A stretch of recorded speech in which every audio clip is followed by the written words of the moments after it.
Hey, good morning. So I thought I'd do a really quick video. It's based on a blog post that I'd previously written, and the title is My 3 Top Tips for Dealing with Curveballs.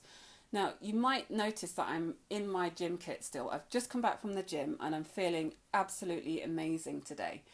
I'm feeling amazing not because everything is perfect, believe me, it isn't. I'm actually 6 months into starting a new business and the curveballs are flying at me left, right, and centre.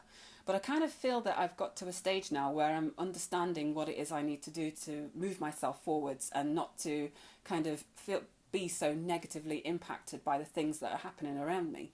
So my first tip for when a curveball flies at you is don't fight it. I think there is a tendency for when things happen or things that we perceive as wrong to kind of want to reject it and to push it away. And I know I really believe in the saying that whatever you resist persists. So I'm kind of getting myself to the point now where when something happens, I'm trying my best to accept it. And it is hard. It's really hard.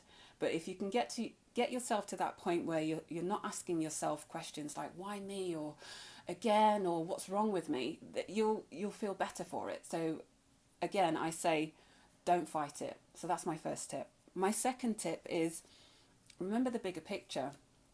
I mean, curveballs are happening every day. They happened in your past and they'll happen in your future, unfortunately. But it's not necessarily, it isn't the end of the world. It doesn't have to be the end of the world. It's completely up to you on how it impacts you on a greater scale. So, today it feels terrible, but what about in 3 months' time or 6 months' time or 9 months' time? Will you even remember it? Maybe not. So the second tip is remember the bigger picture. And then my third and final tip is focus on your next step.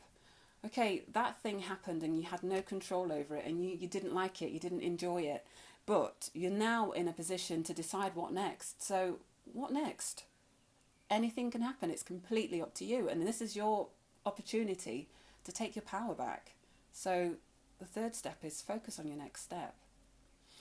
Okay, so that kind of leads me on to a quote that I've really it just resonates with me at the moment. I almost think that it summarizes what it is that I'm trying to say today.